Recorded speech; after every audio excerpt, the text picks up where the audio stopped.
Okay, let's start recording. We are 8:24. We're doing some homework. We have about 80 tickers, I believe. And I added Apple.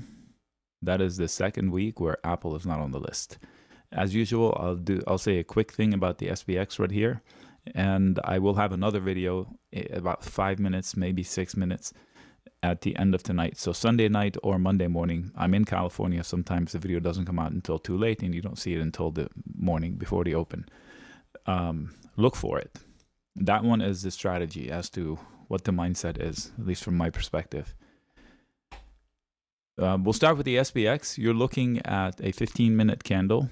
So the last couple of weeks, the entirety of August.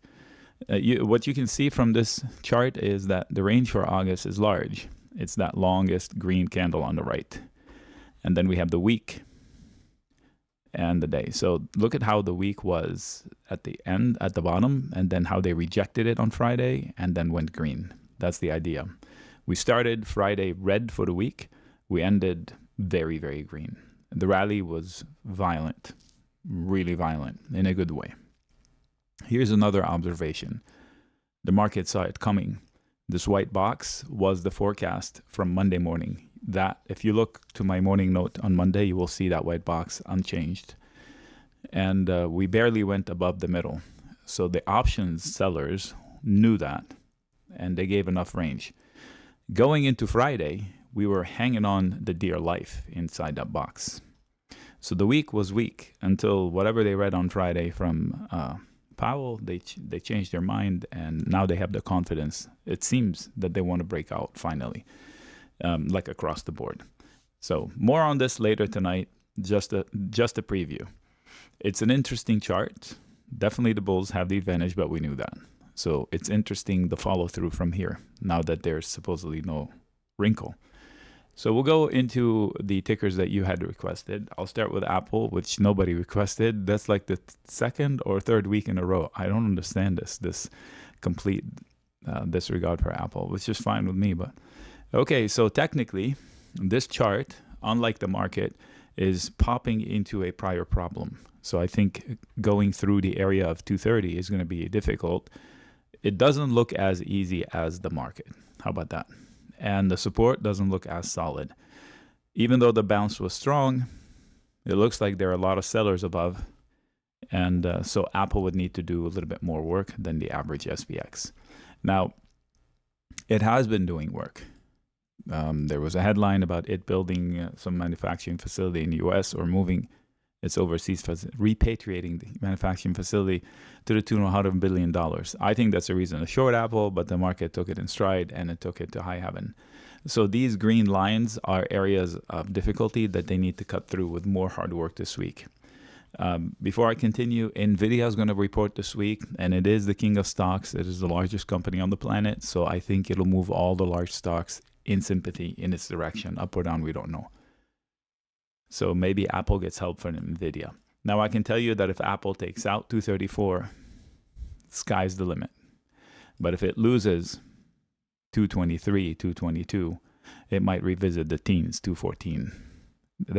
These are pretty weak candles, but the area has been consolidated. So let's say it falls into 215 or lower. ABBV. The XLV stocks that are healthcare, biotech, they have been on a tear of late. First of all, they've been beaten down way more than the market, so they have room.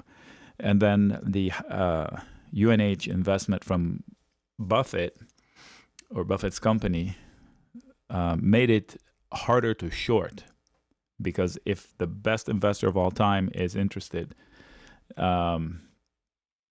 then we have, you should worry about shorting it. So that just makes it a little bit harder to short. That's my theory on that one. So AbbVie gets the benefit there, but it was also doing okay. And the breakout was arguably either from 194 to 198. And this is about the target. So what if I wasn't long already? If I look left, it wasn't a great idea to start longs here multiple times. Back to 2024. And usually resistance is a problem until you take it out, and then it becomes an opportunity. For example, right here, it was a problem until they broke it out. I personally prefer a dip into the breakout zone to come back and do the same thing above here. So I think it's too late for the easy money to the upside. If I was long for a trade, I would be locking my profits. Locking doesn't mean getting out. It just means securing whatever you already have for the opportunity to get some more on top. Multiple ways you can do that. Pop into the live room. By the way, we do this, what you're seeing here, all day, every day, 10 hours a day. I'm yours, 10 hours a day. You go to the live room. You can talk to me 10 hours a day about whatever ticker you want in case you forgot to send in a ticker. The gang is amazing. ACHR. Oh, the aviation company. Okay, so this is all about the future. It's drifting into a support zone from a charts perspective. I don't know if the chart's going to help you much because it doesn't make any money right now. So whatever you're paying for it is your estimate of what it's going to do in the future. So maybe you should get a smart number on that. Do some homework or leverage somebody else's homework on the actual earnings ability and see if you're paying too much for it.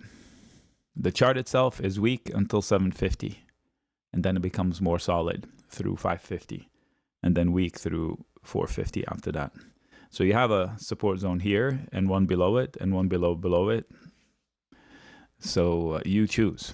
Shorter term, I think 10.7 is very, very difficult to overcome. That green line should be very difficult. That's going into 11. If it gets the 1160, it's a short, or get out if you're long from a trading perspective, not an investment. If you get into 1230, that should be the death of that rally. Meanwhile, they told you where the buyer is, 1820. Adobe. Reporting soon, 17 days. Finally taking a bounce. The target of that bounce, first target is 374. So this support, we will delete it. It's going to be resistance. This is not resistance. Let's see if I can find a spot for it. There isn't from that perspective. Okay, so the green M on my screen, that's target 1 potentially. And target 2 is here. I don't know about that. I think all of this should be resistance. So if I were to eyeball an area where there have been sellers proven to be, heck, it's all of here. I don't want to line it up with all kinds. So how about I put it, I'd be nice and put it here.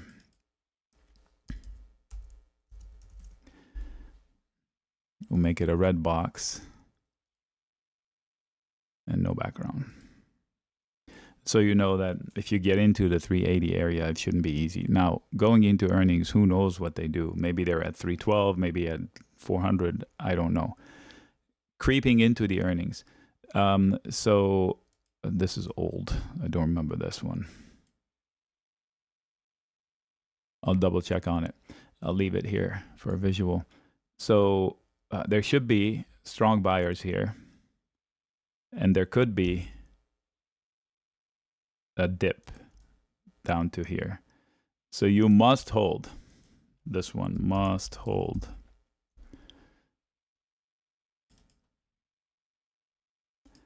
If you lose that spot, it's going to be trouble.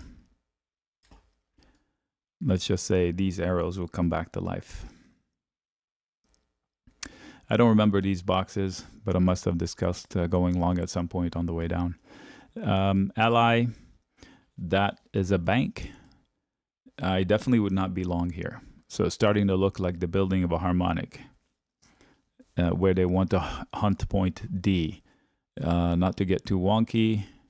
Somewhere here you would say, okay, we went from point A to point B to point C to point D, and they're hunting that, sorry, some X, A, B, C, as long as C doesn't go above A. So if they don't break out soon, that's the statement. If you don't break out soon, you might do this. So I'm speculating on two things now.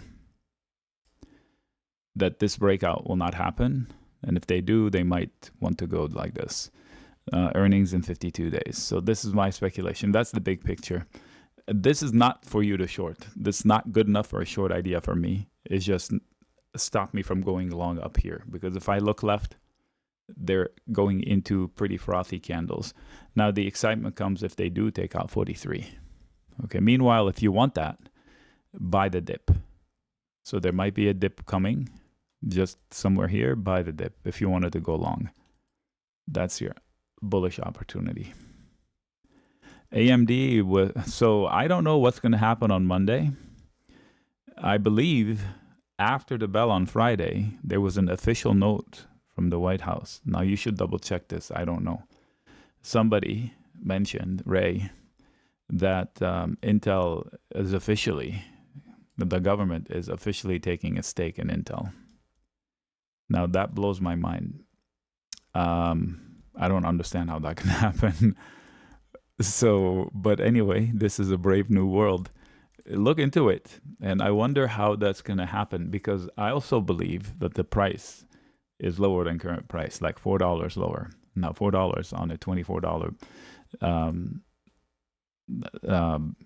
current price, I believe Intel was 24. I don't know how that's going to impact AMD or anything like that. I'd be pissed if I was AMD. In theory, my competitor now has the government as part of its board. It's pretty weird. Anyway, but I don't know how that's going to affect. I think the more interesting part is what happens to NVIDIA earnings and how will that affect the rest of the sector. AMD is a short for me, but only from a charting perspective. AMD is a winner if the market's higher in the future, and as long as Lisa Su, the CEO, is doing the good work she is, it's not a short for the future. So depends on your portfolio. If you're desperate to take some longs and you want to nibble on this one, that's fine with me. You do have a short-term base, but it's been on a tear. So it might have some weakness if the markets hiccup, in 2035, when we are allowed to have some red ticks, a little bit of sarcasm. Maybe this one comes back down to the 130s.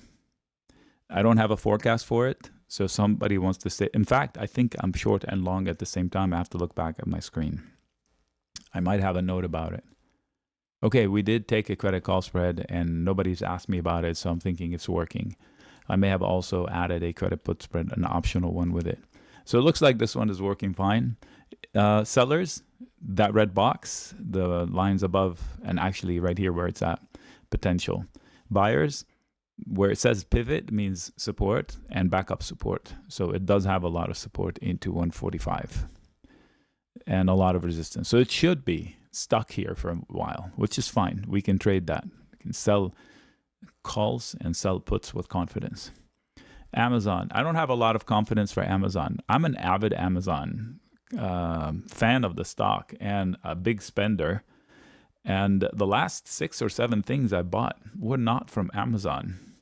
So I don't know if other people are stepping up their games with regards to advertising, or is it just me watching some other things I don't usually watch anyway.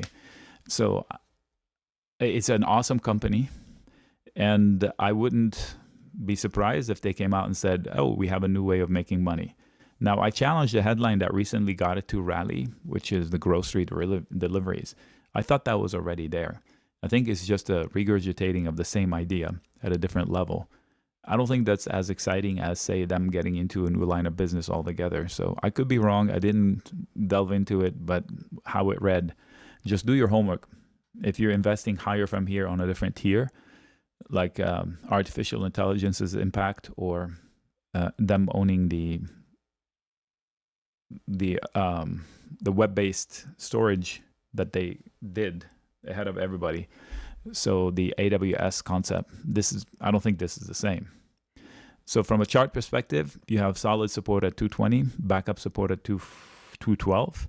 And if that fails, you have backup support into 200. So for Amazon to be really negative, it's going to take a calamity of things to happen.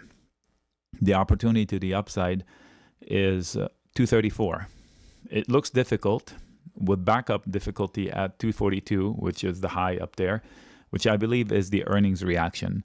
Now, normally I would say candles like this one are near impossible to beat. They need a lot of time. Now, I said that exact same thing about one of Amazon's prior spikes in the last 2 years. I don't remember exactly when, not recently. I said, what the hell is going to happen in order for them to take out the jubilation of that candle? Well, they did it. So if they do that, they'd be in the 260s. But I don't think it's that easy. Let's see. It is an opportunity, like exactly what that purple box says. Huge resistance, eventually an opportunity. So look, that's why they died here.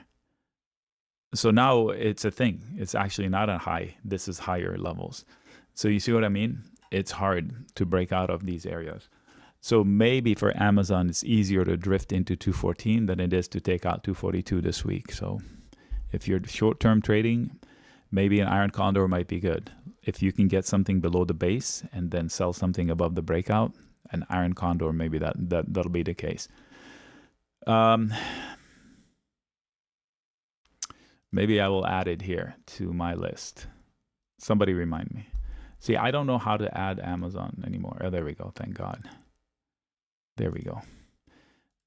Arista Network, awesome company from a P&L perspective. They buy the dip whenever it happens.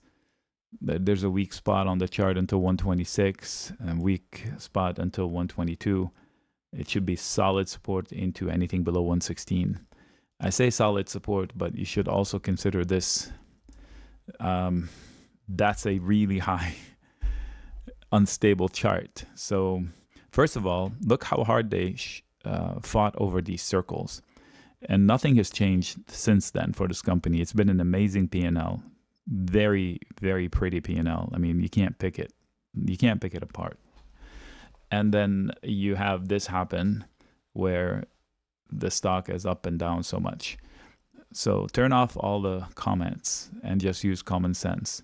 This here looks like this here with a giant gap below, and they ended up finding a way or a reason to come all the way down to here and here. So they cut it down 50% or more for reasons unknown. Let's just say 30, ignoring the April crash. So buy the next dip. Why am I breaking up? I mean, I don't need to chase it up here. If you're a long-term investor, most people, you say, why are you hurrying now? They'll say, well, I'm for the long term. It doesn't really matter. Exactly. If it doesn't really matter, what do you think you're accomplishing by doing it now? The logic works both ways, but it's a matter of preference. I prefer to say to myself, you missed it, find another way, like trade it until then, like sell a call spread, sell a put spread, try to arrange it. That would be me. But I'm an investor, but I'm a trader as well. So Applied Digital, that is a pretty aggressive looking chart, and it looks like it's breaking out and it's trying to confirm the $15 breakout. I wouldn't short this guy because he looks like if they dip into 15 or 14.50, they want to get back to 18. So that's what they're doing here. In spite of it growing the losses faster than the sales. At some point, people will figure that one out. See, I don't see this exciting. This is not driven by the P&L. It's driven by two things. One, technicals, or somebody does homework and research, and they know things about its future business. So if you have that knowledge, you can brave the charts. This is not an obvious point of entry for me. It's a nope and OPE. An OPE, if you're new, one of my favorite things to say, an OPE, not an obvious point of entry up here. You can say that about almost every stock right now. So here's a company that's doing well. I would buy the dips, and they did dip, and they are buying the dip. So if I wanted to be a picky guy on this chart, I would tell you they need to hold. They need to avoid going to 280. First of all, look at how pivotal this 281.60 number is. Fail, fight, break out, confirm. The drop, bounce, higher high, confirmed, bounce, like to the penny almost. So if they lose that, they have one more backup at 273. Otherwise, they're going to trigger this head and shoulders. You don't buy a put because there is a head and shoulders. You just know what to do when that line gets crossed. In fact, this one might continue higher. And if for whatever reason this happens, if you wanted to trade this head and shoulders, looks like I have a ghost chart here. Yeah, let's delete it. Then you expect a downside. So I'm going to put an arrow not to tell people to go buy a put. I'm verbalizing it. Okay. So this is the potential once they cross the line. Support needs to hold to avoid this scenario. Fair? That's what I'm saying. And I'll make this support red so that we can match up the colors. So if this rally fails, and where can it fail? Just under this line. And there is another set of resistance a little bit lower right here. Let's see what they do inside this box. And if you trigger 280, 282, you do have also backup support right here. Actually, we'll change it to green so we'll be consistent with our colors. Spending a little bit of time here, but I think the common, it's a good stock. It's worth the effort. So super strong trend, great breakout, good support, but there is a scenario to get it down to 260. So you should know about it.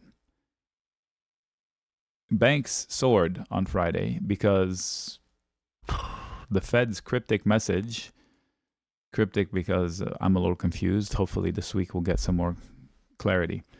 Hands billions to the banks, millions, hundreds of millions. They just hand them money because they said they're going to make it easier for the banks to borrow. That's what it means to cut rates at the Fed level. It's cheaper for the banks to borrow. The idea is that if the banks borrow more, cheaper, then they lend more at hopefully a lower rate to us. Well, the last time that didn't happen. So let's see if this time they'll pass along the savings. Otherwise, they'll pocket the difference. So this also is a technical breakout for Bank of America that takes it to 53. Now, if I were to short the XLF, this company is shortable because it's not usually as exciting as the rest. So if you want to pick a fight with the banks, you can choose that one. Notice this squiggly here back in the day. That was a missed opportunity for the bulls. They were trying to do something like this. They had a consolidation zone and they poked above it, but then the outcome was not as happy. So this green candle looks super strong. So we'll see how that plays out this week. The company's fine. Look at a bank. Look at how fast the top line is growing for the banks. They are rolling in cash. They're absolutely rolling in cash. So shorting these guys is going to be difficult, but fun and luckily cheap. It's a low dollar stock. If you want to invest in a few puts, or smart puts, or a put spread of sorts, it doesn't break the bank. Just pick your battles. If we close this week above this area they broke out from, say 49, then the breakout has happened and maybe they go to 54. Technically, the breakout is usually as big as the fight zone that they're breaking from. It's a broadening, whatever, megaphone. It's a zone that they were fighting over. And the breakout usually leads to an overshoot equal the size of the fighting zone. Simply stated. Okay, I do have conversation around Bitcoin. So BITO, hi.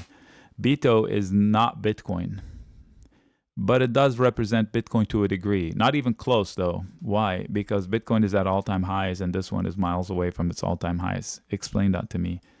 I can explain it to you, but it brings up the conversation and I want you to remember that comment because later I added Ether because nobody asked for Bitcoin. And I have a conversation about Ether and see what happens with that. And so BITO can get to 22 or 22.50. I don't know what you want to do with this information. At 23, it's been failing there repeatedly. You should know that BITO is an artificial copy of the Bitcoin price. The company that puts it out, what they do is they trade the futures of Bitcoin, BTCF, and if they they try to keep up with the price of Bitcoin, and they give you a big dividend if they make money. So on the way up, they're paying big dividends. On the way down, they don't. So you should be aware of it. The dividend is not static, but it's phenomenal. The next time crypto crashes, I'm going to load up on this one and forget I own it. Because when Bitcoin recovers, crypto recovers, this one comes back to paying, hopefully. It did it last time. It paid us really well. If you own it in some IRA account, kudos. Just forget about it. The chart says don't lose 19.9 because you might go to 18 and you have an opportunity above 2350 to go to 25, but I don't think either of those two scenarios are easy. I think it's easier to get to 19 than it is to 23.5. So not very bullish, but you do have some runway. Baker Hughes, if you waited this long, I would not start longs here. Here, yes. Along here, okay. Breakout, yes. After this huge rally and failure up here, no. If you waited and bought it here, kudos, you can stay. If you're now waiting, okay, so you had your, oh man, I missed it, let me get in, and you still didn't get in, and now you're going up here to get in.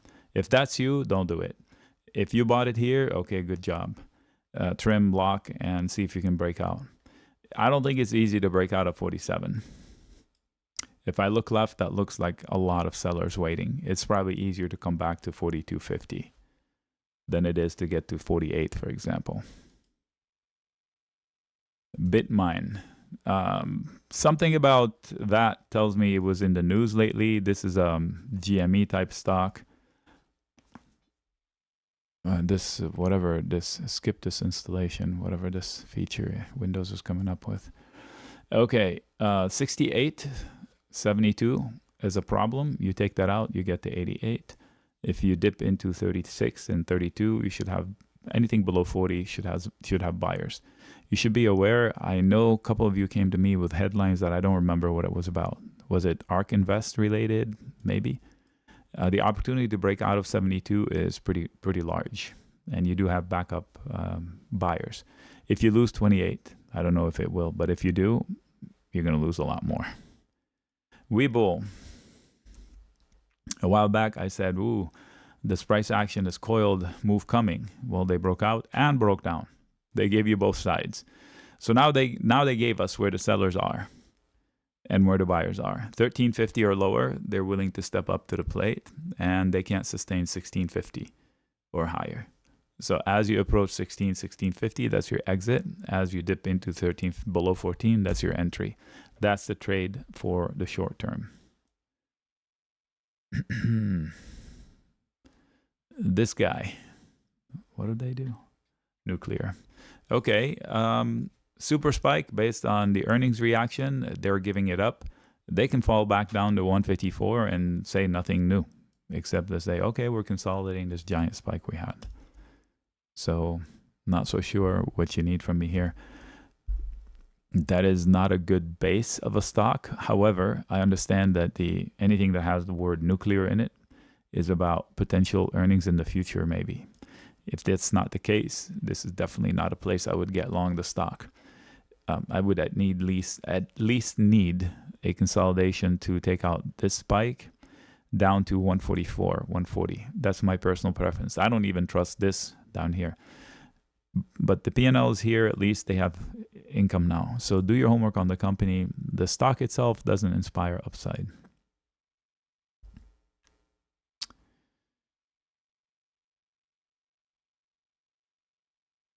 This is Instacart.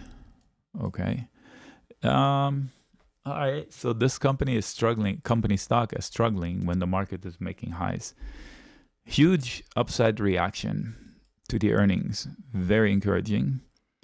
Very disappointing to go below 47. It's one thing to give back the spike. It's another thing to break down, and now you're trying to hold.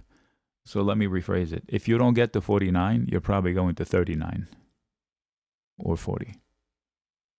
That's my take on this one. I wouldn't short it based on that. I just would temper my enthusiasm. If I go long here, that's fine. Just put a stopping point, or know that don't go all in because you might have a chance at 39.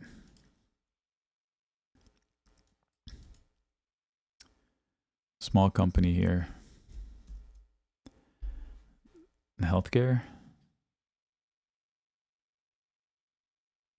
No. Okay, so very ugly chart in the sense where it's inconsistent. The trend is down. They're selling rallies on a high time frame. This was a giant rally. They sold all of it and then doubled down to lows. This is another giant rally. What are they going to do with this one? Here's a rally before it. Ended up in lower lows. Yeah, just looking left, the bears are in control of this chart in the most bullish market ever. So it does have room to go to 48. And then you're going to hit this batch of sellers.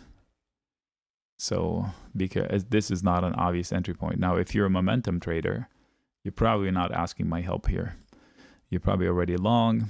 Just manage your profits and losses.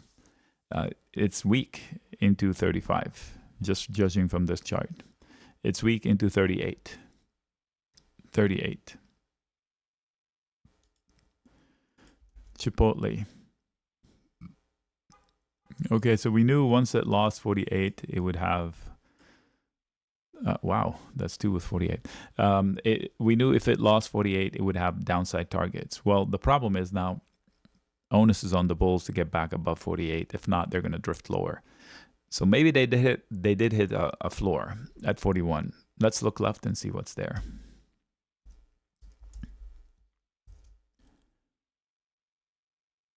Okay, so it's a zone. It's pretty elastic. Look, they jump up, they crash, they jump up. So anything be at 40 should be good support. So, but if it falls to 40 again, we shouldn't be surprised. I wouldn't say it's weak until 36, but I would say they have not been super solid under 40. They're very eager to go up and down inside of under 40. I would be a seller of rallies. And if I was long and I was bailed out one day, I would exit. This might be a different company going forward, period. The days of it turning comps like it did under the other CEO maybe are done. So just temper your enthusiasm. If I own shares, I wouldn't panic, but I would probably redefine them in my head. It's an observation. It could be way off the mark. Just keep it in mind. Coin, super volatile stock. I wouldn't invest in it just because the investors that are in it seem uncommitted. What do I mean? If I'm trading along other investors, I want to know that they are as good as me. Because if they're not, they act irrationally and they take the stock to unforeseeable areas. This one. So where is the conviction? At one point, you love it at 400, and then you hate it at 40, 10 times. And then you love it again to 340, and then you hate it to 140. And then now you love it again to 440. What's going to happen the next time you hate it down to 160? I don't know. So that's the reason why I don't play with these stocks. Now, if you like this price action, I think I personally would go to the source, which is Bitcoin. I would trade crypto directly. This one is tied to the price of Bitcoin, whether you like it or not. It does have its own business, so that's bizarre. If somebody does that to MSTR, I get it, because they don't have a business except accumulating Bitcoin in a small side business. So this one is not for me at all. Having said that, 280 or lower looks pretty solid support. Backup support, 215. Resistance, anything above 370. But you could also say it's making higher highs. It dips and it makes higher highs. That would also be correct. So maybe it goes to 480. I wouldn't short it. I said it's not for me. Sellers are at 365 and buyers are at 279. 365, 279. That's the tightest range I can get you. Look at that, pretty consistent. That's the field of play right now, the blue box. If I'm trading it, I trade this box. I get long at the bottom end of the box, bottom 1/3. So when they come into the yellow and green areas, you get long if you're a fan to swing back up to the upper end of the box. Okay. CommScope, 6 billion. Whoa. Okay, so somebody said that Matt Maley is shorting the stock. I don't short a stock that goes up 100%. I think that's a 100% move. Yeah. So when a stock moves up 100% on earnings, they told us something that is not chart. They said something about them that changes the game going forward. Think NVIDIA. So do your homework before you short it because it's too high. How do you know it's too high? Did you look into the reason it spiked? Sometimes news matters. I say news doesn't matter, but when the stock jumps 100%, there might be news that does matter. For example, we just found a new way to make money and we're going to be selling garden hoses and everybody's going to love these and we're going to sell $1 billion worth next quarter. How do you short that? You don't. That's what NVIDIA did. So I'm challenging you before you short it, do your homework on this one and find out why. It's not about RSI. It's not about overbought or oversold. 100% move is about news that actually changes the game more often than not. So do your homework there. The chart's not going to help you. Now, if the short is cheap, fine. But if it's not, I would caution you against shorting it without good homework.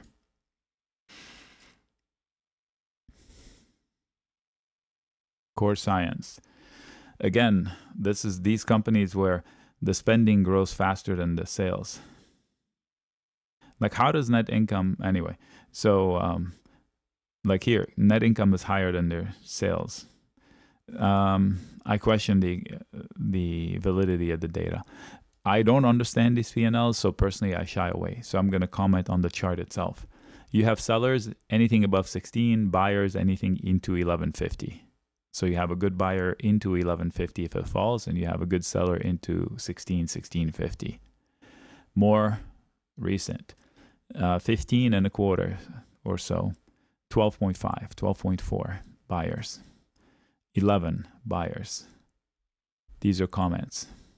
Anything above this tick here, like if it goes to 17, I would get out of the longs as a trading comment.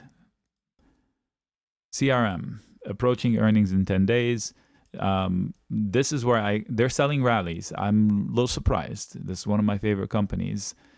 They're making good progress and then giving it up and then more downside. So it looks like going into 258 or 260, it's an exit spot. You can see it. You can see how they lost the neckline here somewhere. And that's the downside target, and they did that almost. But now they're coming back into the neckline. It shouldn't be easy to take out that area. So the CEO needs to sell us on the idea that, oh, it's going to look so good to get back to 270. It's going to take a lot. Either a solid printed report that shocks people to the upside, or a solid statement from the management to say, oh, you should see the future. If not, it's going to retest the lows, and it better hold 230. Below 230, probably goes to 212. I wouldn't short it. I wouldn't jump in long. It's going into earnings. Let's do the homework on earnings day. CrowdStrike. That's another conundrum for me. Good P&L, incredible growth, earnings in 3 days. Whatever I tell you now is not going to matter. This stock typically does not give you a lot of time to buy the dip. The investors are whacked out of their mind in their behavior. They shouldn't be. Solid performer on paper. So I don't know why they are so elastic with it. I understand the biggest technical flub in history, but they made higher highs since then, wherever it was. Was it here? Was it here? I can't remember. Anyway, you can see how this last rally, they're falling into 50% of it. So as it approaches 400, it's a natural area of support with backup support at 380, 360. So if I'm long the stock as an investment, I wouldn't do anything. I would take the earnings. If I get hit, fine. I would sell some covered calls if I have enough. If I'm looking to get long, I would only take half of a position if I have to. I would rather sell puts into the earnings than buy shares into the earnings. This way, if I'm wrong, I own the put. I have a better break-even point than buying shares. I can start the process by selling a put spread. This way, I'm protected through the earnings. I wouldn't short it. Let's do homework in 3 days and check it out before they ring the bell to see if the options behavior gives us a clue as to where they want to go. Now, technically, 480, 460 should be resistance area, and target should be 400. But so this green M you see on my screen says it goes to 460. So the opportunity without any earnings, I would say, okay, if somebody's going long for here, look, they got me my target here, then that's okay as long as you don't go below here. So you can have a target of 465, but you must hold 397, 398. Okay.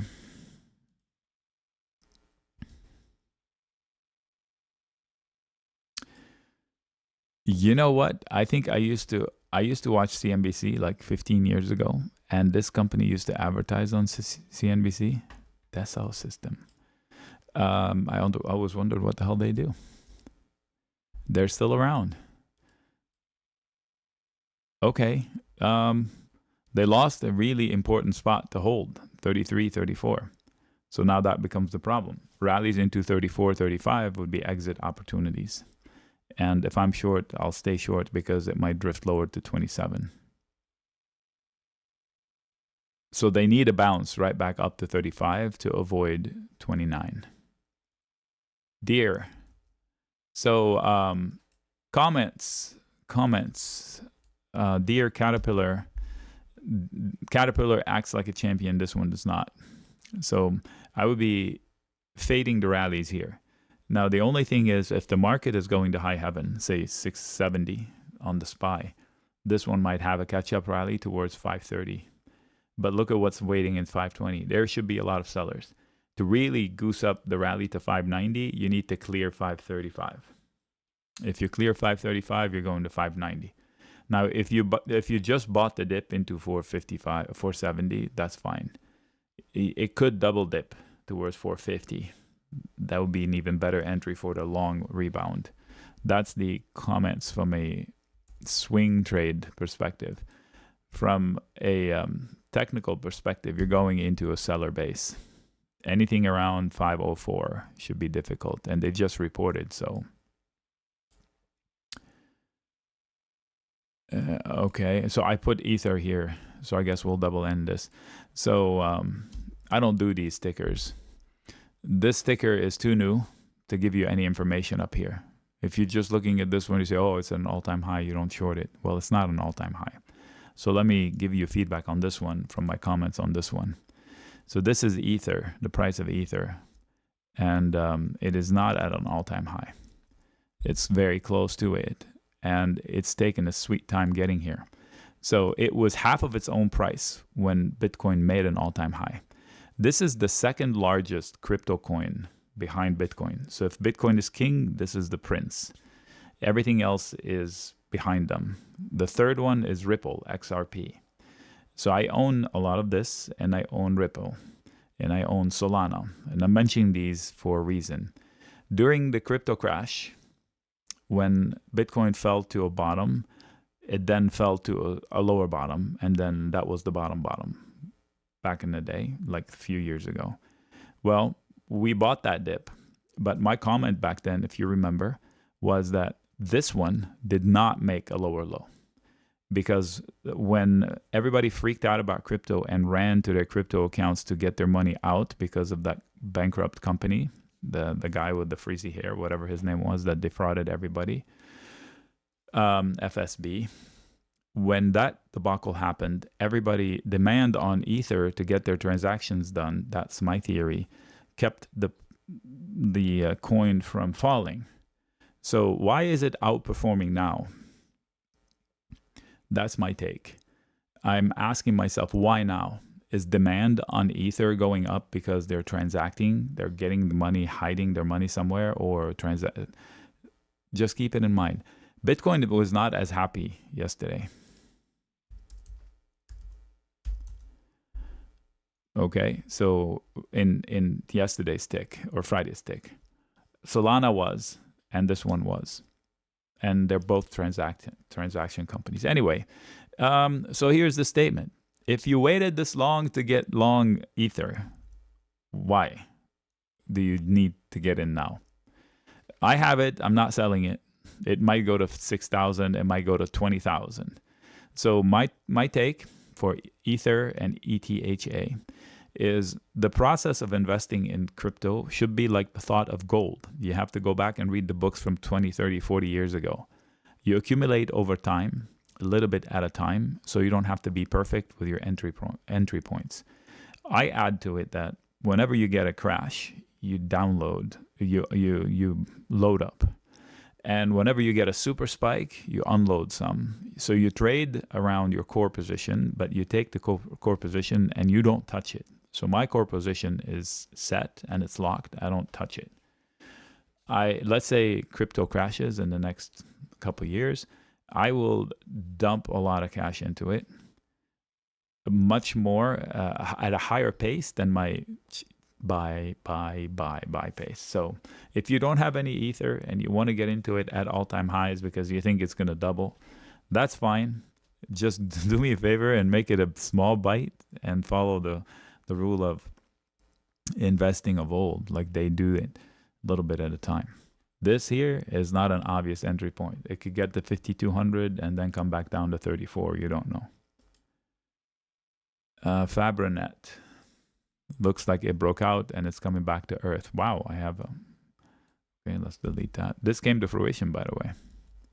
See, right here and right here. So they dipped and they got to the target that I had drawn and then they crashed. So this wasn't totally wrong.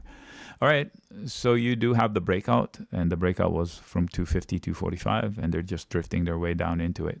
I don't think I would take a long until they get a little bit lower. You do have some support at 275 and 260. 260. If you lose 260, you're probably going to 245.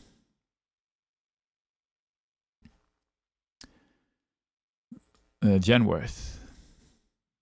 Okay, from here, I thought that they would dip and go up. They are on their way. Let's look left. Is this an all-time high? No. Ugh. Okay. So maybe these guys are going to try to go to 10 or 975. I don't, what are you asking me? I didn't look at the notes. If you're asking me, can you start longs here, buy the dip? That's what they're doing. Dip, higher high, dip, higher high. Let's see if you can time the rhythm.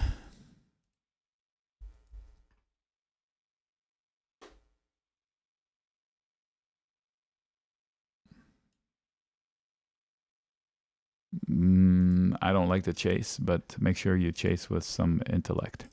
Google. So now suddenly everybody likes Google fundamentals. It's an amazing company. I can't stand it, but it's an amazing company. My reasons to not standing it are moral issues. Anyway, it's not any better company today than it was 2 months ago. Let's put it this way. The headline was that Gemini is doing well, that even Apple is going to probably use its services. So an embarrassment to Apple, vindication for me that Apple doesn't know what it's doing under this guy. Google is a buy and a hold as long as the market is doing well. So why would I want to buy at an all-time high? Just buy the next dip. I promise you they'll dip it. It might go to 216 before it goes to 200 or 198, but I promise you it will be below 198 soon, maybe even this year. So the same as gold. Are you going to be able to time a perfect entry? But if this is now you decide that you want to get long Google because it made a new high, or because now you figured out that it's only a $2.5 trillion company, it should be $4. Half of its valuation is still from search, by the way. Probably more. Let's just say half. They need to shift that. That's a risk, because I don't search anything on Google anymore. So I don't know who else is doing like me. But you should know that it's an amazing company. It's a buy the dip company. Chasing it at all-time high tick is probably not for me. Just put it on your to-do list. Sell puts to own shares. This one is somewhat human. It's $200, not $400. It's a great company. Those are the comments. And for this week, it's probably going to move with NVIDIA, because it is an AI company.